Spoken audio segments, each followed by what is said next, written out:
Welcome to Reality NSFW. I am Lauren Pratt, and with me is my great co-host, Alex Trias. We are here to break down episode number 10 of the challenge, Double Agents. And this is an interesting episode. People were power hungry, and then we also saw a cringeworthy elimination once again. We see someone win power but get cut at the knees time and time again. And we see our favorite hall brawl, but with a twist. Would have been more interesting if we had two powerhouses in there, but, it was entertaining all the same. It was entertaining, but I would have definitely preferred to have seen maybe a men's elimination because that would have been a really good hall brawl. Oh, yeah. Corey versus Darrell. Yes. Oh, I'm sorry, Corey, but Darrell will eat you up in that. I agree with you there, but I think it would have been at least better than what we saw. Oh, yeah. It would have been a marathon. Especially if people could steal balls, potentially. We couldn't really know because Amber B ended up with pretty much all of the balls somehow on her side. But anyway, welcome to episode 10 of the challenge. Previously on the challenge, Casey just got her gold skull. So we're in the house, and first thing we sort of see is CT and Devin talking, and they're like, okay, here are the people with the skulls. You got Kyle and Cam, you got Leroy and Casey. But if we have our say, we're throwing Josh and Nani into elimination and hope it's a guy's day.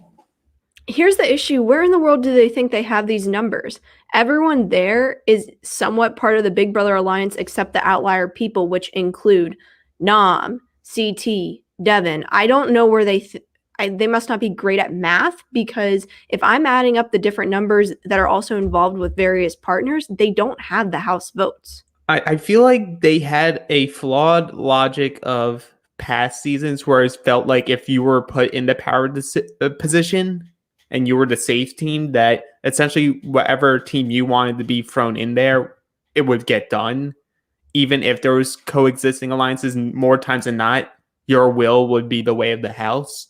But this episode was a clear indication and narrative of, if you don't have the big alliance this season, it don't matter if you win power. It doesn't matter if you win power. The only good thing about winning power is you can choose to go into the crater or not. And then your other power is essentially picking who the matchup is. If you can't get the house vote, then really it doesn't matter if you win or not. You do want to win, though, if you have a skull, just to ensure that no one can put you in.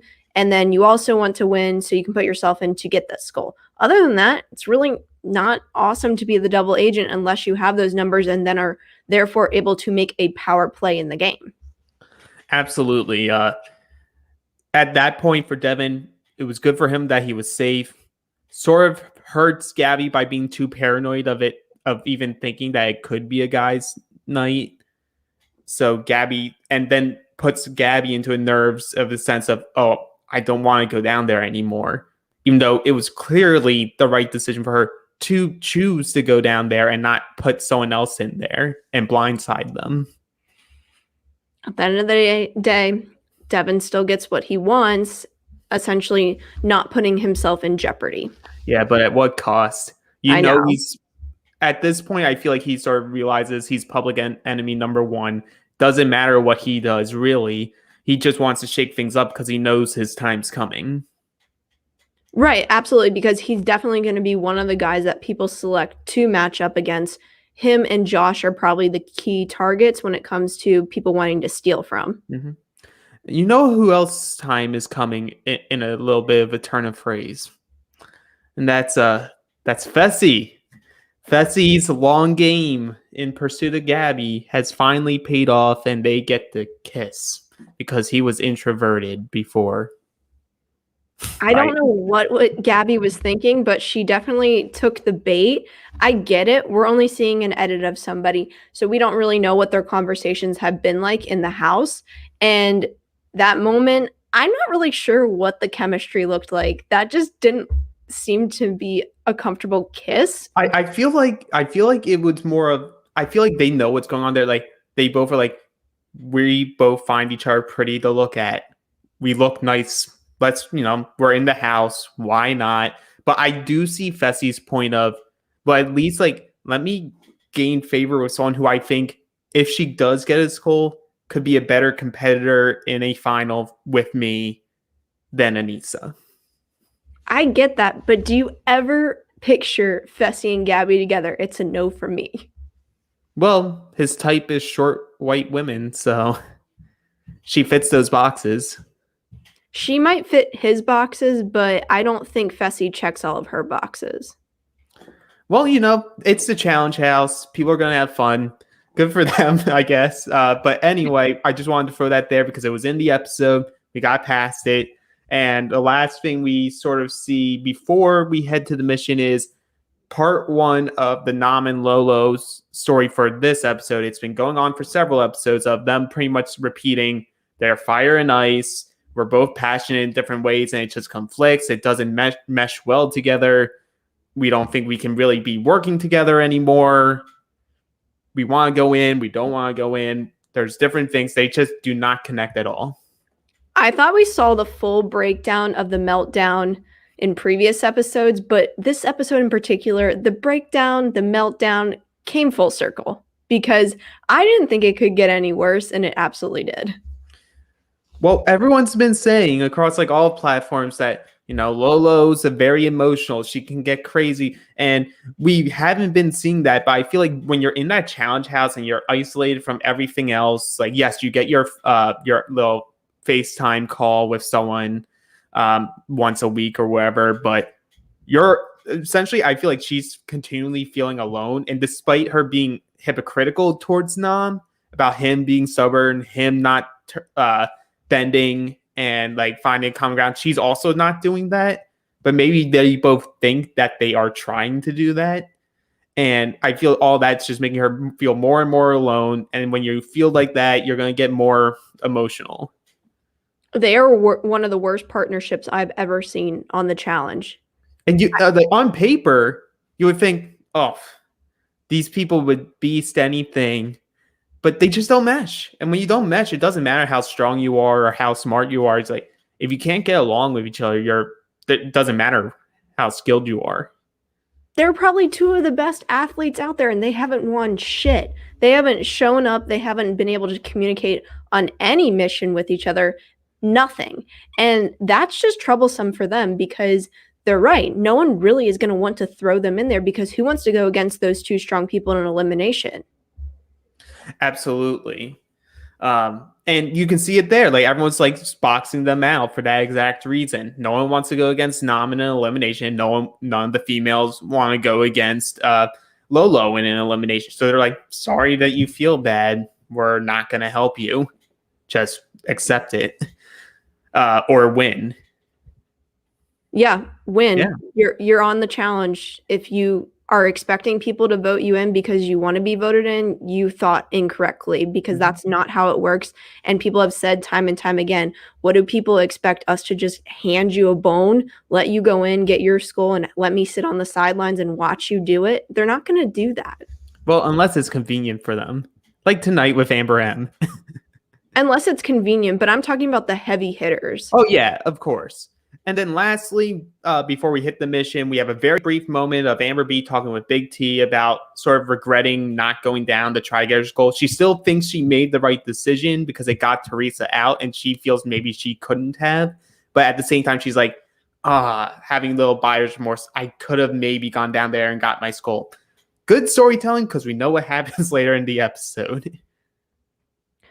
Oh, Big T is someone that I also worry about breaking in half. I love her to death, but just seeing her in any type of elimination scares me.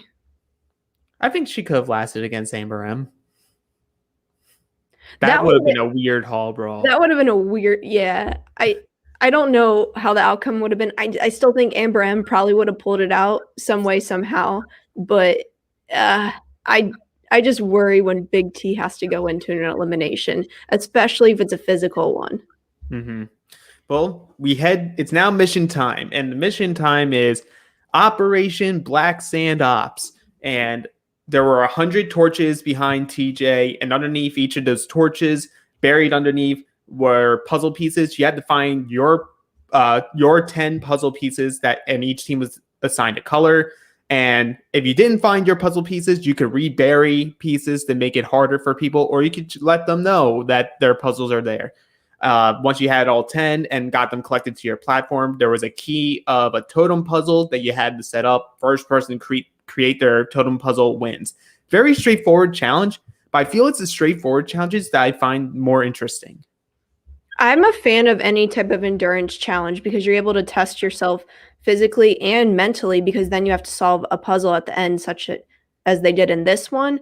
The issue I have with these challenges in particular is it allows teams to work with each other. And I don't like that. I want everyone to have to do it themselves, because I get it. There's alliances in the house, and that's the way the system works, and that's the way the challenge works.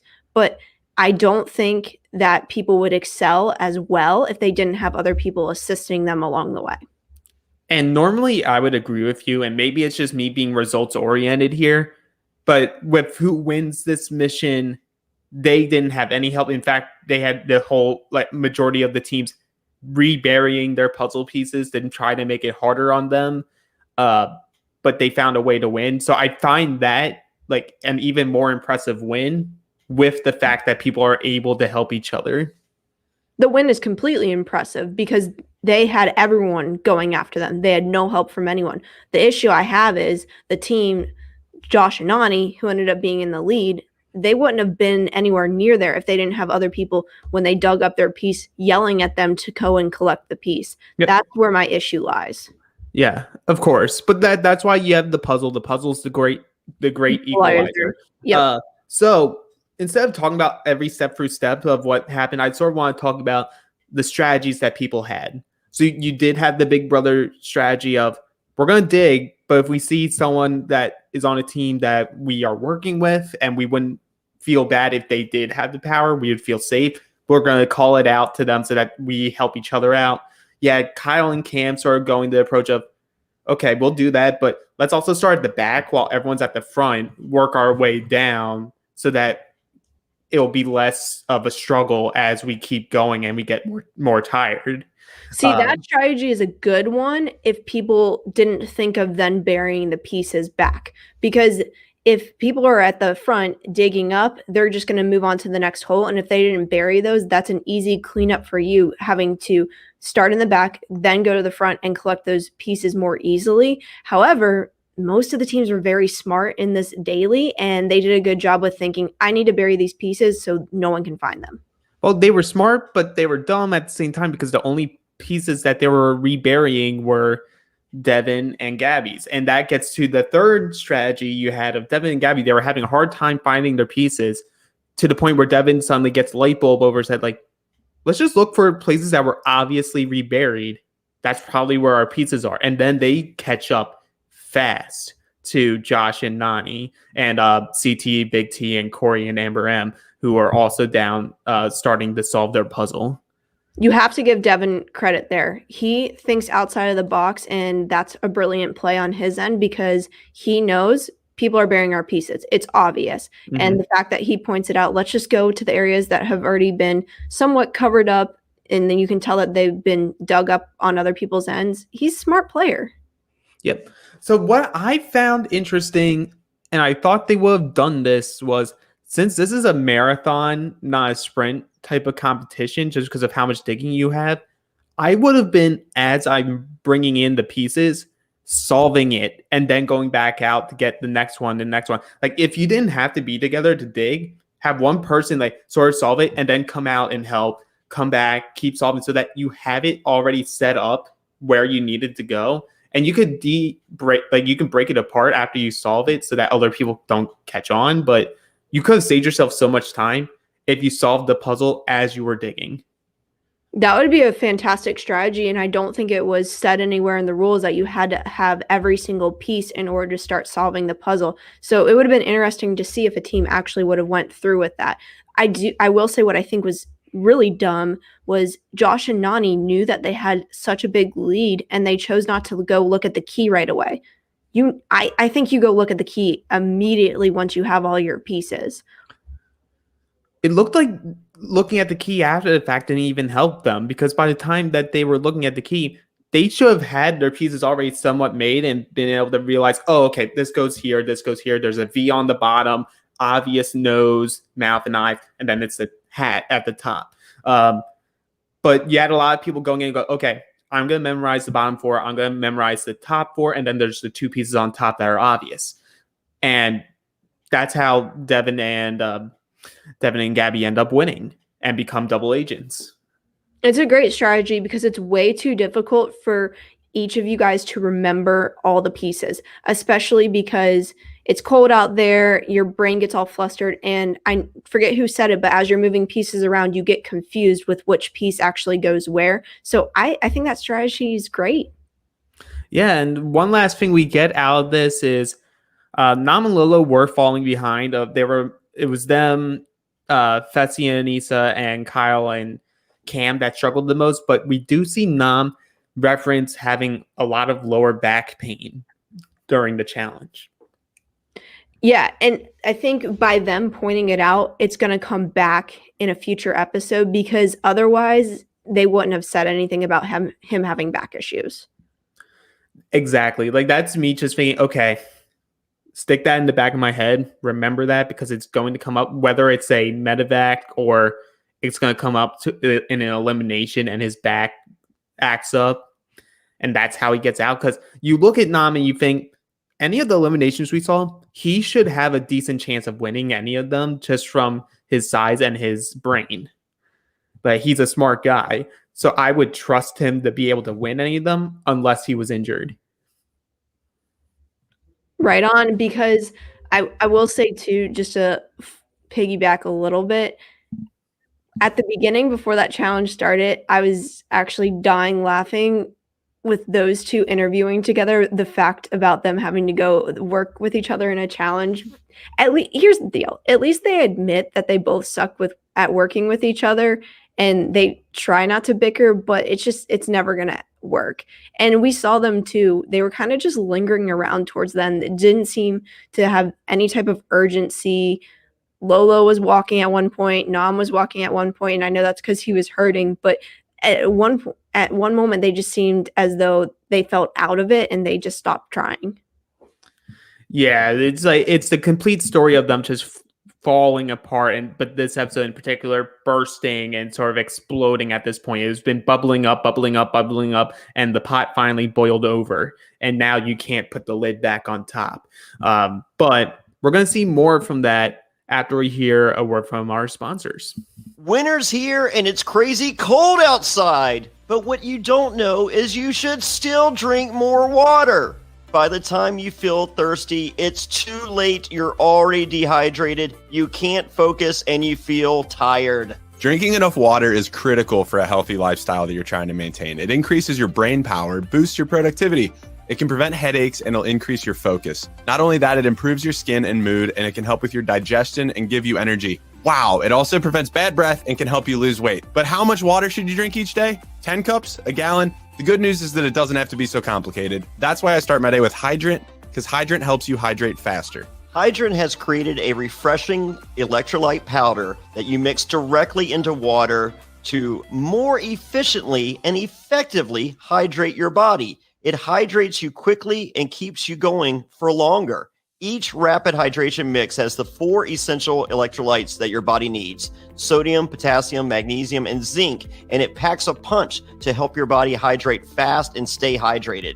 If you're looking for that extra boost of energy, there's also Hydrant Plus Caffeine, which contains 100 milligrams of caffeine from green tea. Hydrant is backed by research. The formula was developed by an Oxford scientist. It also is loved by pro athletes, top performers, celebrities, and has thousands of 5-star reviews. It's made with real fruit juice powder. It's delicious and refreshing, and it comes in a variety of flavors, including iced tea lemonade and fruit punch. My favorite personally is the grapefruit. It's a classic and I go back to it. It's delicious. Plus, this stuff is backed by a 100% satisfaction guarantee. If you don't love it, you can send it back for a full refund. You really need to try it for yourself to see what I'm talking about. It tastes incredible and it works. Well, Hydrant starts at just $1 a packet for a 30-day supply, and you save even more with a monthly subscription. And it's so easy to get. We've got a special deal for our listeners to save 25% off your first order. We're not kidding here, folks. 25%. Go to drinkhydrant.com/survivor and enter our promo code survivor at checkout. That's drinkhydrant.com/survivor and enter promo code survivor for 25% off your first order. That's drinkhydrant.com/survivor. Enter promo code survivor to save 25%. And we thank them for sponsoring the podcast. Growing up, cereal was one of the best parts of being a kid, but I had to give it up because I realized it was full of sugar and junk that you really shouldn't eat. I've been trying to cut down on carbs, sugar, and unhealthy food and realized I basically can't eat anything anymore. Now, I've been drinking protein shakes and powder for years, but finally found a delicious way to get my protein before and after workouts. And I know New Year just hit us and we're all trying to eat better if we're sticking true to our goals, but healthy breakfast doesn't have to be boring. Magic Spoon has the amazing flavors you love, but without any of that bad stuff you want to avoid. But Zack, Magic Spoon has released a brand new variety pack now featuring peanut butter.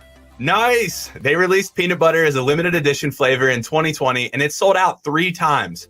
Peanut butter's gotten so much love that they've decided to keep it permanent and add it to the bestseller variety pack, which also includes frosty, fruited, and cocoa. 0 sugar, 13 to 14 grams of protein, and only 4 net grams of carbs in each serving. We're talking only 140 calories a serving. Plus, it's keto-friendly, gluten-free, grain-free, soy-free, low-carb, and GMO-free. I love Magic Spoon cereal, and I am so stoked that peanut butter is here to stay, and it's so good mixing it with the cocoa. Excellent. That's how I like to start my morning. Jonny, what's your favorite? Oh, yeah, the cocoa peanut butter combo. Now, I'm not going to say what my favorite candy is because I try not to eat candy, but it's the cocoa and peanut butter combo. That's what's going on, and that has changed my mornings for the rest of my life. Oh, it's so good. So you should head to magicspoon.com/survivor to grab a variety pack yourself and try it today. And be sure to use our promo code survivor at checkout to save $5 off your order. And Magic Spoon is so confident in their product, it's backed with a 100% happiness guarantee. So if you don't like it for any reason, they'll refund your money, no questions asked. That's magicspoon.com/survivor, and be sure to use promo code survivor at checkout to save $5 with your order. Remember, get your next delicious bowl of guilt-free cereal at magicspoon.com/survivor and use the code survivor to save $5. Thank you, Magic Spoon, for sponsoring this episode.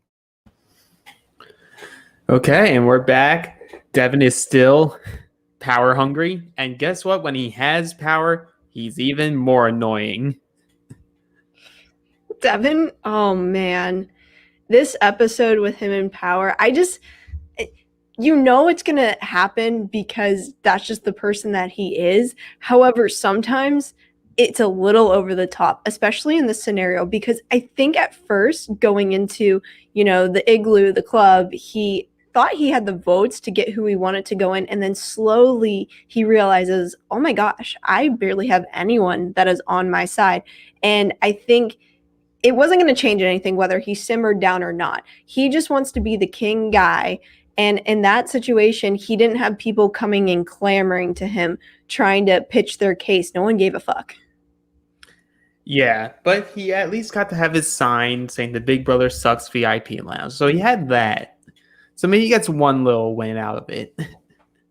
He got a tiny win out of it. But other than that, I think his ego took a little bit of a drop there because people weren't trying to get in contact with him. He has his friends in the house. Let's be clear. He has Kyle. He has CT. He has Nam. They're all cool with him. But then he also fails to have good communication with Gabby. Gabby is not on the same page as Devin at all. And the way Devin's pitching to Gabby in that situation, she's completely turned off. And I'm surprised, being as smart as Devin is, that he's not able to read the room. She's just not feeling it.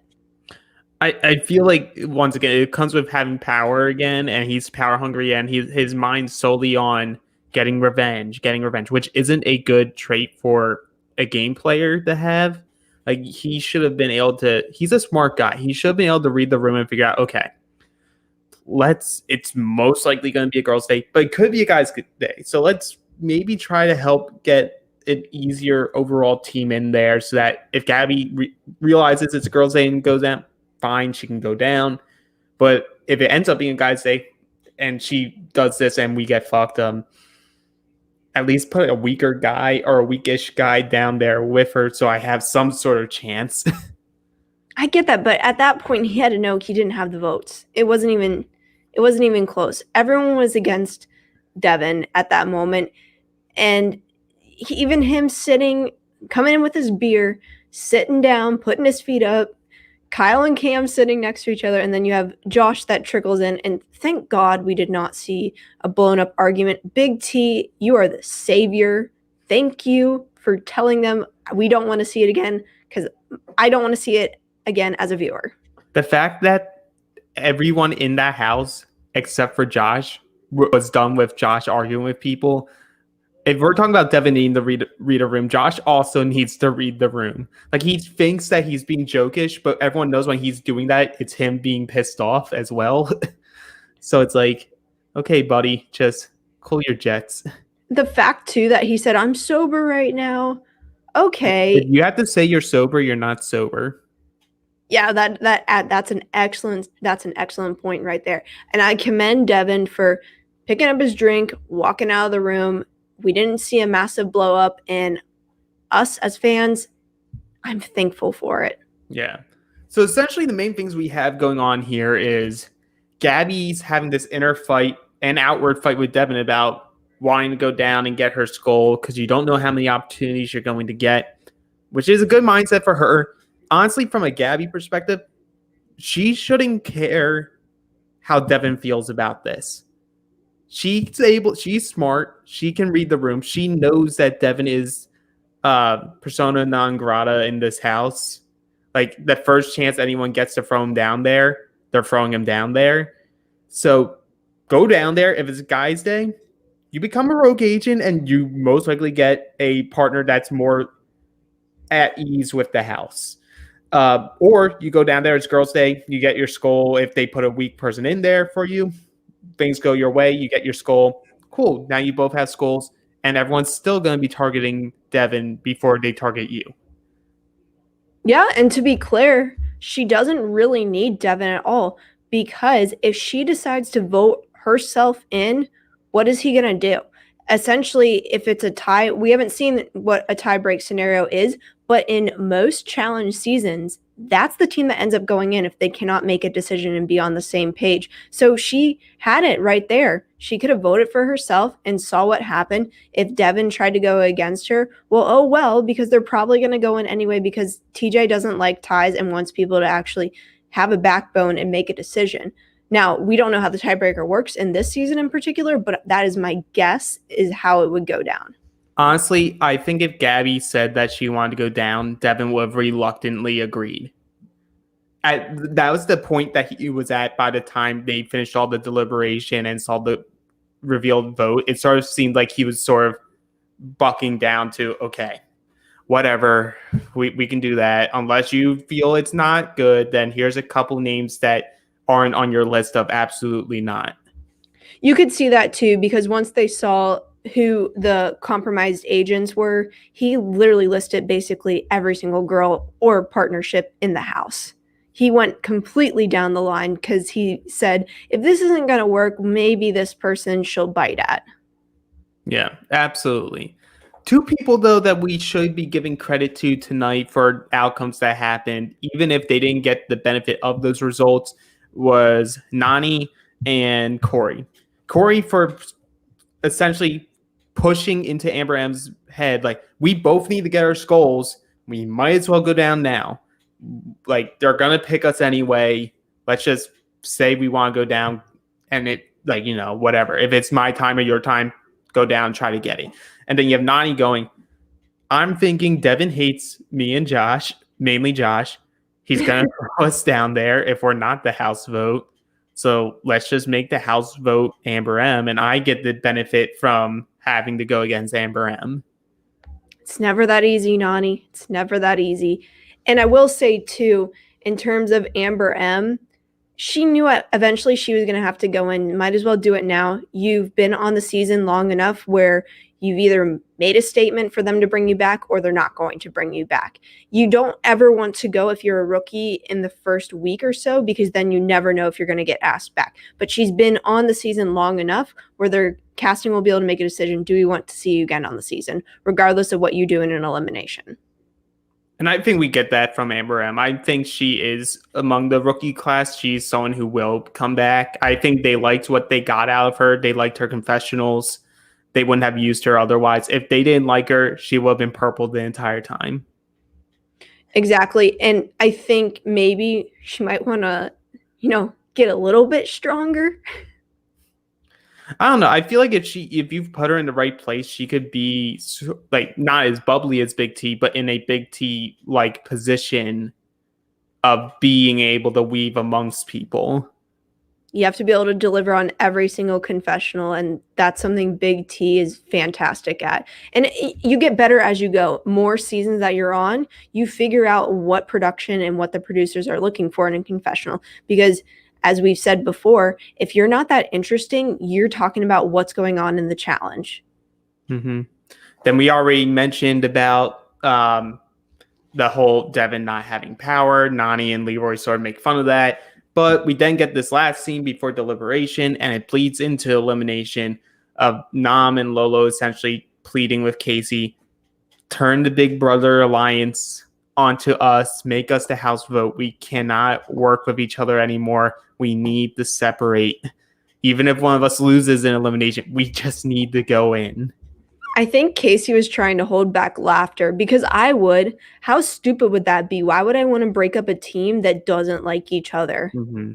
Absolutely. And everyone says that. Even in Deliberation, you have Darrell going like, well, tough shit. Like, learn to like your partner, because that's what you're going to be dealing with. We ain't helping you.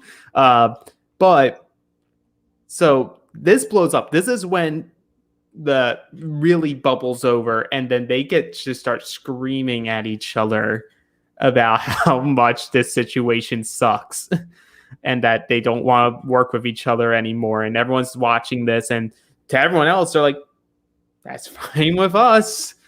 And like, you hear that in the Deliberation. They're like, oh, please, I'm begging you guys, just throw me down there. I don't care what it is. I don't care who it's against. Just throw me down there.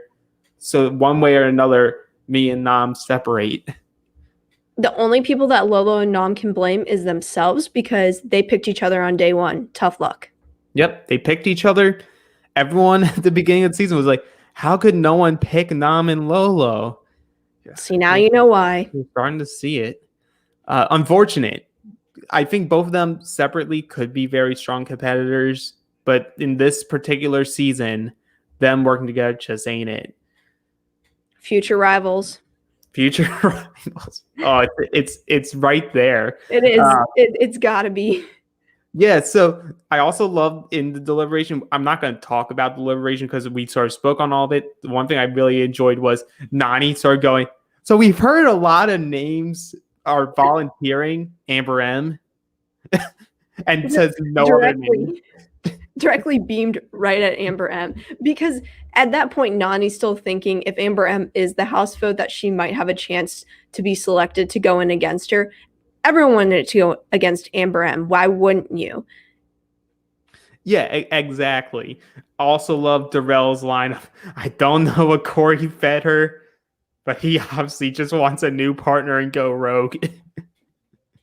I get Darrell's statement, but also, as I said a little bit earlier, you got to go in at some point, and she knew her time was coming anyway. Yeah. So might as well just act like you have confidence, and then hopefully you can back it up. Yeah, always lean into it. So we go into the vote. Lolo and Nam probably voted for themselves. We see everyone hitting on Amber M and Corey, except for Corey, because he got annoyed by Josh talking about how his friends are in the house. Don't make my friends turn on me. and CT gives him an old FU as he votes and slams the button down. CT doesn't care. He knows who's seeing the vote. So he's like, okay. I think this is the most times that we've seen people actually vote for themselves. Yeah, I think so too. I think we've only seen people do it like once or twice in all the other episodes. But Devin gets to see the votes and Gabby, and they see 12 out of the 16 possible votes voted for Amber M and Corey. So his initial reaction is, let's put Cam in. Let's paint a warning to her. And Gabby's just like, are you kidding me right now? So no one goes with you. You have no power here.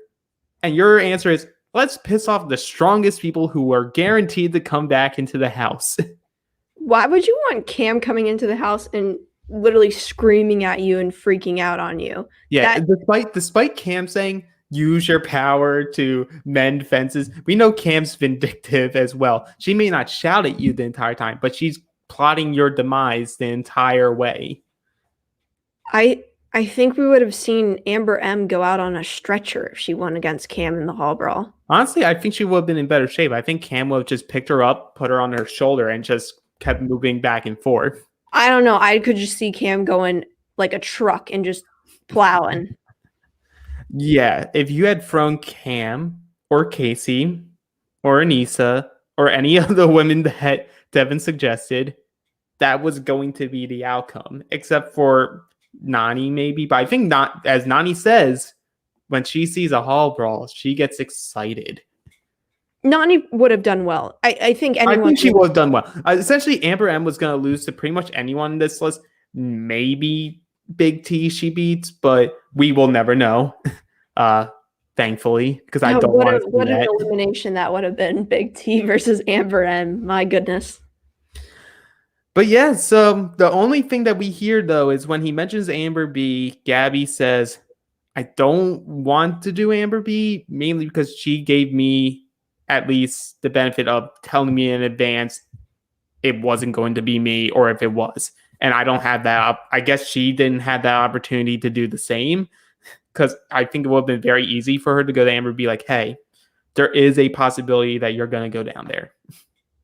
The thing is, though, Gabby's already said that she doesn't trust Amber B anyway, so it really shouldn't matter because she's already seen Amber B stab Amber M in the back. So you got to know that Amber B has a little bit of a snake-like way in her, especially because now you know she's with the Big Brother crew. She's not coming back to what the Rookie Alliance was. Yeah, I don't know what this flip-flopper is. Like, she was it made it pretty obviously she wasn't flip-flopping. She was, I have you guys, but my main thing's Big Brother. So there was really no flip. Like, all of her votes, she lined up with the Big Brother people anyway, really. She did, but she was playing a very good political game at that point, but then her game became exposed. So then people knew truly where her allegiance stood. Yep. So lights go on. It's crater time. It's elimination time. Everyone's walking in and they see the hall brawl set up. Everyone's excited. Everyone loves seeing that pound of flesh go against each other in that hall. What, Alex? Oh, people want their flesh when they go in there. They can become like animals. You took that the wrong way. That's I don't on think me. so. That's a common phrase. Look it up. Oh, it's fine. I was just, giving you tough love there. No, fine. Anyway, so Corey and Amber M are revealed as the house vote. They both sort of just say, yep, we feel might as well come down now.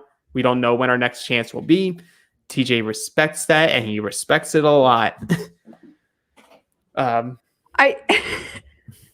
couldn't decide if TJ actually meant what he said, because would he have said the same thing to Lolo if she came down because she wanted to be the house vote? Yes. I think anyone who says, I essentially volunteered to go down here to earn my gold skull, he hears earn their gold skull, and he goes, oh, you're playing my game. I love you. I don't know about that. I don't buy it. I think if Lolo did the same thing, he wouldn't have said the same words. I think he would have not said the same exact words, but he would have said something similar to it. Like the sense of it being, I'm glad that you're taking it into your hands and coming down here to earn a skull. Because that's the only way you're going to be able to run his final, if you haven't heard that. That should be a drinking game. How many times TJ says to run my final? It should be on a t-shirt. But it's like finish your beer if he says it in the episode. Yeah. So he asked Gabby, are you going to come down? Or are you going to send someone else down? And Gabby goes, I want to come down, but I'm not lined up with my partner here. So I'm going to have to do what he wants. And I'm going to put Amber B down. And TJ does give her some lip back going, you do understand there's only 2 free skulls left for the women. Like, the time is running out and you still don't want to come down. And we get a cutaway of her going, honestly, I think I just got freaked out by the hall. Like, it wasn't even the fact that it was Amber M down there. It was just like, it was the hall. And she's like, something about going to head just rattled me to the point where I was just like, which is a big mistake on her part.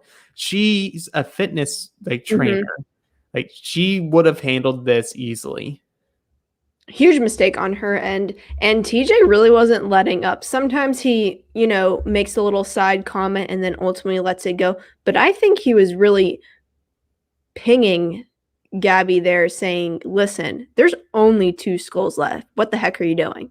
Yeah. And Devin agrees, puts Amber B and Darrell down there, and Josh and Nany are sort of mouthing off, calling them corny, calling them pussies. But really, it's, I think, overall, just Nany and Josh are upset because they thought it was going to be Nany's time to earn her skull, and Devin ruined their plans. So really, it was just them throwing a hissy fit. Well, elimination number 2, where Josh essentially wants to pop off when he doesn't get his way, thinking that he's going to go in. He knows how he gets his camera time. So good on him for knowing his stick, and it's working because the challenge is showing it. That's true. Yep. So it's women's elimination night, and it's Operation Hall Brawl with a twist. Something that I don't think they've ever done specifically with a Hall Brawl. They've done the thing of transferring balls back and forth, but not with a Hall Brawl. So you had to run for your opponent through the hall, retrieve a ball that's on the other side, bring it back to your side, place it in your area, and the first person to go through and grab 3 balls and bring them to your platform wins and earns their skull. Amber B, remember, this is a callback from an early episode. Amber B does rugby. Great flashback right there. But what I will say, the hall actually looked very narrow. I think they made it narrower for, I feel like it's such an easy thing to set up for them. Because they had measurements of everyone, they probably pick whoever they have an idea of who's going to go down beforehand, and they probably measure it up based off their short length, widest length, make it a tiny bit bigger than that. But it was tiny for the women. Yeah, I was stunned how small that they had it. But let's get into this interesting, and I will say interesting, elimination. Ultimately, Amber M just gets smoked. Yeah, she got crushed. The first hit, I just thought she was going to be crippled. Yeah, she went low, and Amber B was like, okay, you can go low. Bam.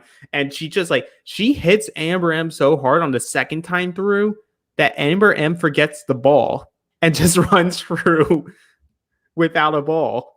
I wonder if she had a concussion after this thing, because her head just got smashed back. And I don't know if she's ever had any experience doing any type of contact, but just her approach of going into the initial clash was incorrect on so many different levels. Oh yeah, and I almost felt unsafe for Amber B at a point where Amber M just went head first straight into Amber B's groin. I was like, oh, that looked painful. But Amber M essentially just drags Amber B drags Amber M along, gets her 3 balls easily, wins decisively, and gives Gabby a big thank you for letting me get my skull. I'd be giving Gabby a big thank you too. I mean, you have to do a little bit of work to win that, but was it really hard for Amber B? She didn't really come out with any huge bruises, scratches, or anything, whereas Amber M is just get me away from it. I need a break. I need a breather. Yep. So Amber M, it's not the last we'll see of you. You are done with this season. Congrats to Amber B. Amber B obviously sticks with Darrell because she loves having him as a partner. Darrell wants to get his skull eventually, but he's happy for his partner. And Gabby regrets not going down. That pretty much sums up the end of this. Yeah, pretty much. And my favorite line from Amber B was, "I'm not coming to you." And she was looking right at Corey because Corey is still completely cursed on this season in terms of partners. Apparently, this is going to be his 6th partner. I have 4 off the top of my head. I will have to go back to figure out the 2. I know he was with Natalie, who had to leave because she was pregnant. Amber M, self-explanatory. Teresa, self-explanatory. Ashley, self-explanatory. So Corey's not having luck, and him constantly getting bad partners is screwing him from being able to go down to get his skull.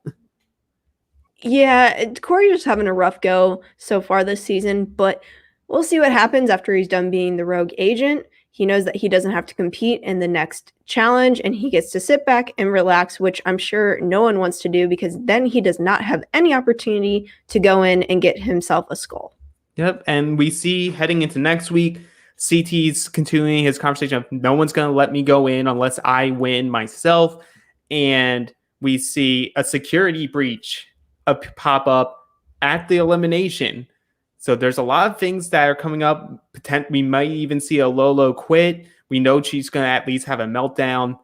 There's a lot to look forward to. That wraps up tonight's episode of the Challenge Double Agents live reaction. Lauren. Yeah, that's all I have really on this episode. It was pretty good. And I'm looking forward to seeing what the security breach is next week because I'm always someone that enjoys seeing twists and turns being thrown at the competitors. So super excited. Thank you, the guys, so much, though, for joining us tonight on Reality NSFW. Please come back tomorrow night where Jonny, Zack, and Marie Rhoda will be live, also recapping this episode. They're a great show. Be sure to tune into them. Lots of fun and many, many laughs because you just never know what you're going to get out of all of them. Yep, and if you liked what you saw tonight, hit that subscribe button, hit the bell for notifications so you know when Reality NSFW is publishing new videos on YouTube, and click the like for this video to help push our video up for more awareness and to show that you liked what we provided tonight. And if you want to be more involved, become a patron at Reality NSFW, where you can join their Reality NSFW patron Facebook page, as they also provide a lot of other content for their patrons, including coverage on the 2017 season of Australian Survivor, as well as doing a patron Q&A where they have patrons on as a co-host. It's a hell of a time.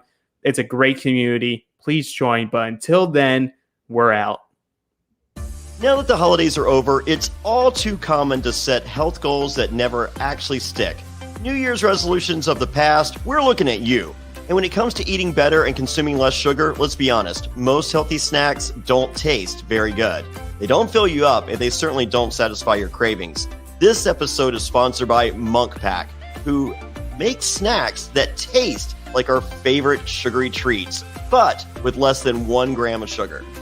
Monk Pack Keto Nut and Seed Bars contain less than 1 gram of sugar, 2 to 3 grams of net carbs, and they're only 150 calories.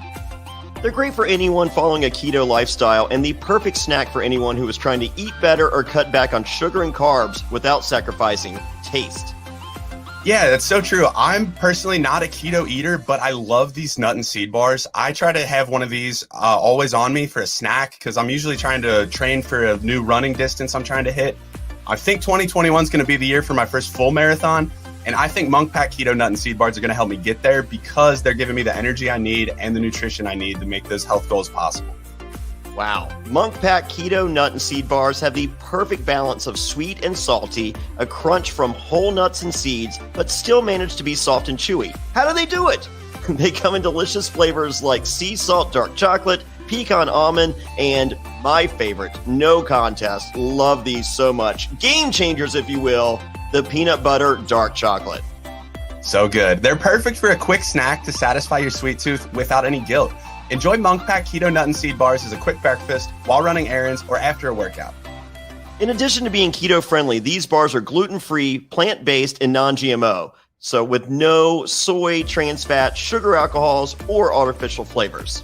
They really taste incredible, and you can't beat the low sugar nutrition or taste they provide. And by shopping online, you can avoid another trip to the grocery store by getting Monk Pack delivered right to your door. Try it for yourself and see. And we have a special deal for our listeners. Get 20% off your first purchase of any Monk Pack product by visiting monkpack.com and entering promo code SURVIVOR at checkout. And Monk Pack is so confident in their product, it's backed by a 100% satisfaction guarantee. So if you don't like it for any reason, they'll exchange the product or refund your money, whichever you prefer. So to get started, just go to monkpack.com, that's monkpack.com, and select any product, and then use promo code SURVIVOR, they love it when we do that, at checkout to save 20% off your purchase. Monk Pack, delicious, nutritious foods you can count on, and we thank them for sponsoring the Reality NSFW podcast. Any fool can climb a wall or crawl through sand, but as every fan knows, Survivor challenges are won or lost at the puzzle. The most successful players are puzzle masters, and you can be one too. Fairplay, Perplexers Puzzles creates handmade miniature replicas of many of Survivor's greatest and most challenging puzzles. Find out if you have what it takes by visiting the Perplexers Puzzle store on Etsy or simply visiting survivorpuzzle.com. Enter promo code FAIRPLAY, FAIRPLAY, at checkout for a 10% discount. And let me tell you, I'm hanging out on my patio on these beautiful summer nights. I have Zack Hacker coming over to my house, and we did the fire puzzle, the season 40 puzzle. I got the tree puzzle, and Zack was like, dude, these things are fucking awesome. So if you are a fan of Survivor, as Zack is, and I know he has a true, authentic Survivor puzzle that I have personally done, these Perplexers puzzles are the real deal. So go to survivorpuzzle.com right now, enter promo code FAIRPLAY at checkout for a 10% discount, and I promise you, you will not be disappointed.